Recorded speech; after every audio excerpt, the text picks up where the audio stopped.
మీ role ఏంటి, ఎవరేం బాధ్యత ఏంటి? ఏమయ్యా సైట్ డిస్కషన్ చేసేవాడు కాసేపు బయట మాట్లాడుకుంటే మీ డ్యూటీ ఏముంటుంది? ఎందుకంటే మాకు వచ్చిన కొత్త కదా ఈ సచివాలయం. ఏంటి 19 అంటే 29 అయింది.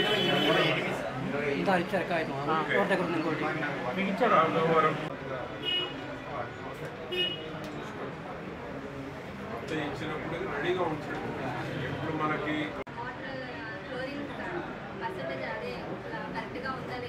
ఎన్ని బోర్లు నీ దగ్గర పాడైపోయి ఉన్నాయి.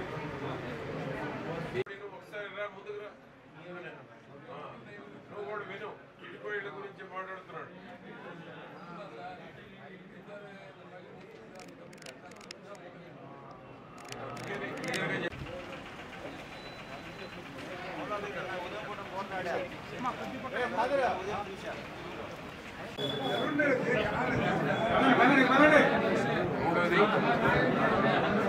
సచివాలయం 4 సచివాలయాల చిలకలూరుపేట పరిధిలో వాళ్ళ విధులు, వారి బాధ్యతలు, ఎవరు 9 మంది ఉన్నారు ఒక్కొక్క సచివాలయానికి. సచివాలయ సిబ్బంది ఒక్కొక్కరు ఏ ఏ బాధ్యతలు నిర్వహిస్తున్నారు, అసలు వార్డులో ప్రజలకు అవగాహన ఉందా లేదా, ఇప్పటి వరకు నియమించిన తరువాత సచివాలయాలు ఏర్పాటు అయిన తరువాత వాళ్ళ విధులు ఎంతవరకు చేశారు అనేటువంటిది ఒక సమీక్ష. వాళ్ళ యొక్క విధులేంటి, బాధ్యతలేంటి, పబ్లిక్ సాటిస్ఫాక్షన్ ఎంతవరకు వచ్చింది అనేటువంటిది ఈరోజు ఒక 4 సచివాలయాల్ని సందర్శించడం జరిగింది. సమీక్ష చేయడం కూడా జరిగింది. వాళ్ళతో ఇంటరాక్షన్ అవ్వడం జరిగింది.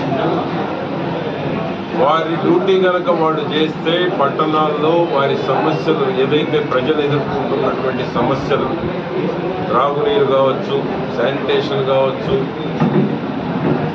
అక్రమంగా రోడ్లు ఆక్రమణ చేసేటువంటి వారు కావచ్చు, స్ట్రీట్ లైట్ సమస్య కావచ్చు, ఏదైతే ప్రజలకు అత్యవసరమైనటువంటి సేవలు ఏదైతే ఉన్నాయో వాటన్నిటినీ పరిష్కరించుకునేటువంటి అవకాశం సచివాలయాల ద్వారా వారికి ఉన్నటువంటి డ్యూటీస్లో స్పష్టంగా కనపడుతుంది. కాకపోతే వాళ్ళని డ్రైవ్ చేసేటువంటి లోటు ఇప్పటి వరకు కనపడుతుంది. వాళ్ళకి డ్రైవ్ చేయడం అంటే వారికి కావాల్సినటువంటి సపోర్టు, ఆర్థిక వనరులు కానీ వాళ్ళకి కావాల్సిన బ్యాక్ ఎండ్ సపోర్టు కొంత గ్యాప్ కనపడుతూ ఉంది. ఆ బ్యాక్ ఎండ్ సపోర్ట్ ఏదైతే వార్డులో వచ్చేటువంటి అవసరాలు, దానికి కావాల్సినటువంటి ఆర్థిక వనరులు, దానికి కావాల్సినటువంటి పై అధికారుల సపోర్టు, దానికి కావాల్సినటువంటి పొలిటికల్ సపోర్టు, ఒక ఎంక్రోచ్మెంట్ తీయాలి. రోడ్డు మీద ఒక బొంకు పెట్టాడు. ఆ బొంకు తీయాలి అంటే పబ్లిక్ సపోర్ట్ ఉండాలి, పైన పోలీస్ ఆఫీసర్ సపోర్ట్ ఉండాలి, మున్సిపల్ కమిషనర్ యాక్టివేషన్ కూడా ఉండాలి. ఇవన్నీ లేకపోవటం వలన గత 5 ఏళ్లు నిర్లక్ష్యానికి గురి కాబడింది చిలకలూరుపేట పట్టణం. అందుకనే అనధికార లేఅవుట్ వచ్చిన, ఆక్రమణలు జరిగిన, ఎంక్రోచ్మెంట్స్ పెరిగిపోయినా, రోడ్లు ఎక్కడికక్కడ ఆక్రమించిన, వీటన్నిటికి కూడా కారణం ఏంటంటే అధికారులు నిర్లక్ష్యం కనపడతాం. ఏ వార్డు సచివాలయం ఆ వార్డులో ఉన్నటువంటి ఆక్రమణ తొలగించబడుతున్నాం. రోడ్డును ఎవరు కూడా కబ్జా చేయడానికి వీల్లేదు, పబ్లిక్ అసౌకర్యంగా ఉండటానికి వీల్లేదు.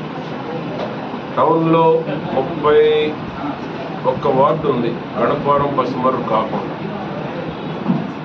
31 వార్డుల్లో కూడా సచివాలయ సిబ్బంది వారి డ్యూటీ వాళ్ళు చేస్తే ఇప్పుడు ఏ విధంగా ఉందంటే పట్టణంలో ఏ బజారుకి వెళ్ళాలన్నా కూడా బండి పోయే పరిస్థితి లేదు.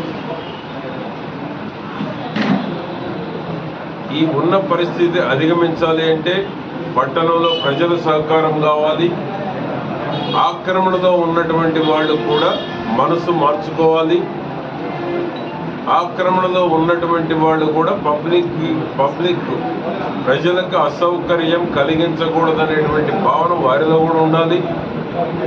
అవి ఉన్నప్పుడు ఏంటంటే చిలకలూరుపేట పట్టణం అభివృద్ధి చెందేటువంటి దానికి అవకాశం ఉంది. ఆ విధమైనటువంటి చర్యలకు శ్రీకారం చుడుతున్నాం.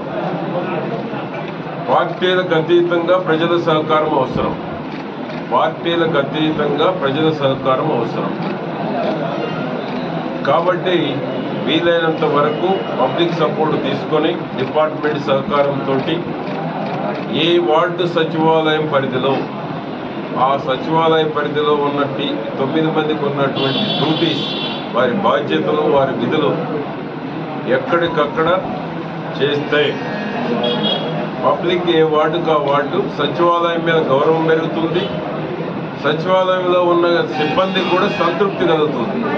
వారి ఉద్యోగము జీతమే కాదు, సెల్ఫ్ సాటిస్ఫాక్షన్ కూడా వస్తుంది అనమాట. ఆ చేసేటువంటి ఆఫీసర్, ఆ చేసేటువంటి ఉద్యోగికి కూడా. కాబట్టి చిలకలూరుపేట పట్టణాన్ని అన్ని వనరులతో ముందుకెళ్లాలంటే మనకి ఇన్ఫ్రాస్ట్రక్చర్స్ అన్నీ వచ్చినాయి. సమస్య అంతా అక్రమ లేఅవుట్లు, ఆక్రమణలు, ఈ రెండే ప్రధాన సమస్యగా ఉన్నాయి. దానికి తోడు మంచినీటి సమస్య, శానిటేషన్, పారిశుధ్యం మీద దృష్టి పెట్టాం. మంచినీటి సమస్య శాశ్వత పరిష్కారం చేయబోతున్నాం. వీధి లైట్లు ఎక్కడ కూడా లైట్ పోయింది, అర్ధరాత్రి మహిళలు భయపడకుండా లైట్లు ఉన్నాయనేటువంటి భరోసా ఇవ్వబోతున్నాం. ప్రభుత్వం అమలు చేసేటువంటి అన్ని పేదవారికి అందించడమే మా బాధ్యత. సచివాలయ సిబ్బంది మీకు వారికి ఉన్నటువంటి విధులు మీకు సర్వీస్ చేయడమే వారి బాధ్యత. ఒక యంగ్ తహసీల్దార్ను కూడా తీసుకొచ్చాం. సమస్యలన్నీ పేరుకుపోయిన సమస్యలు పరిష్కారం చేస్తాం. అర్హత ఉన్నటువంటి వారికి పెన్షన్లు, అర్హత ఉన్నవాడికి రేషన్ కార్డులు, రకరకాల కారణాలతో రాజకీయ కక్షలతో గతంలో ఎవరైతే నష్టపోయారో అవన్నీ రెక్టిఫై చేస్తాం. చంద్రబాబు గారు టైం ఇస్తారు. రేషన్ కొత్త కార్డులు ఎప్పుడు ఇవ్వాలి, కొత్త పెన్షన్లు ఎప్పుడు ఇవ్వాలి, అర్హత ఉండి రాజకీయ కక్షలతో ఎవరు బలయ్యారు, వీటన్నిటికీ టైం ఇస్తారు. అది ఎప్పుడో అని ఎదురు చూస్తూ ఉన్నాం. ఏ నిమిషంలో ఇచ్చినా కొత్త కార్డులు, కొత్త పెన్షన్లు అర్హత ఉన్న వాళ్ళకి, అర్హత లేని వాళ్ళకి తొలగించటం, ఇవన్నీ కూడా వీలైనంత త్వరలో ఉంటుందని నేను భావిస్తూ ఉన్నాను. రేపు వెళ్ళినప్పుడు నేను కూడా ముఖ్యమంత్రి గారితో మాట్లాడతాను. వీలైనంత త్వరగా రేషన్ కార్డులు, వీలైనంత త్వరగా పెన్షన్లు, వీలైనంత త్వరగా పేదవాడికి టిడ్కో ఇళ్ళు, ఇవన్నీ కూడా ఎన్నికల ముందు చెప్పిన మాటని అమలు చేసే ప్రయత్నం చేయబోతున్నాం. అది దానిలో భాగమే ఈరోజు 4 సచివాలయాలు సమీక్ష నిర్వహించాం. ప్రతి నెల మినిమం 10 సచివాలయాలు సందర్శించటం, అక్కడ పబ్లిక్ తోటి సమస్యలు ఏదైనా ఉంటే వారి దృష్టికి తేవటం, పరిష్కారం చేసేటువంటి దానికి ప్రయత్నం చేసేటువంటి దానిలో భాగమే ఈ యొక్క సచివాలయాల సందర్శన నేను మీ అందరికీ తెలియజేస్తాను. అనేటువంటిది ఉండటానికి వీల్లేదు. వీలైనంత వరకు దోమలు క్లోరినేషన్ చేస్తున్నాం. ఎందుకంటే స్లమ్స్ లో ఉండే పేదవాడు కూడా పగలంతా పనిచేసి వస్తే దోమల బెడతో నిద్రలేని రాత్రులు గడిపే పరిస్థితి ఉంది. ఇప్పటి వరకు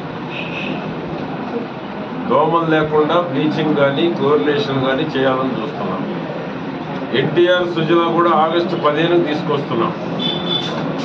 ₹2 అనుకున్నాం. అది ఇంకా సర్వైవల్కి ఎంత ఉందో ఏది ఏమైనా తక్కువ రేటు. ₹2కి 20 లీటర్ల క్యాన్ అని అనౌన్స్ చేశాం.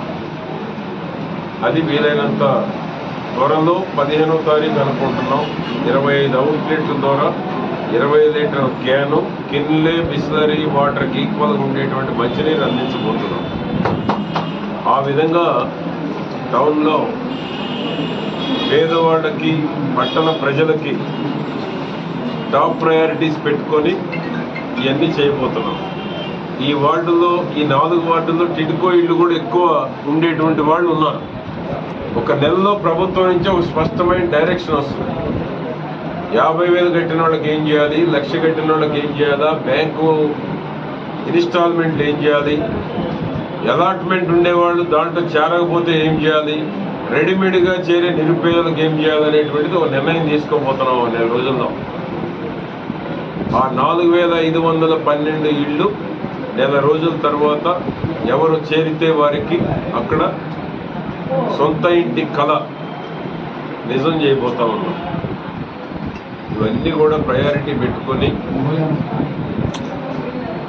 ఇంతమంది సచివాలయంలో ఉన్నారు. ఏ వార్డుకు ఆ వార్డులో వాళ్ళందరూ యాక్టివ్గా పనిచేసి మీరు వారిని సద్వినియోగం చేసుకుంటే అన్ని పనులు పరిష్కారం అయ్యే అవకాశం ఉంది. ఇప్పుడు నేషనల్ హైవే మీరు సుభానగర్ చూడండి, నేషనల్ హైవే డ్రైన్ క్లీన్ చేపిస్తున్నాం, 2 పక్కల పిచ్చి మొక్కలు తొలగిస్తున్నాం, పాములు తిరుగుతున్నాయని చెప్పారు నాకు, అన్నీ క్లీన్ చేపిస్తున్నాం. పర్మనెంట్ డ్రైన్ కూడా నిర్మాణం చేయబోతున్నాం. నేషనల్ హైవే వాళ్ళకి ఎస్టిమేషన్స్ తయారు చేసి పర్మనెంట్గా 2 పక్కల డ్రైన్ కూడా నిర్మాణం చేయబోతున్నాం.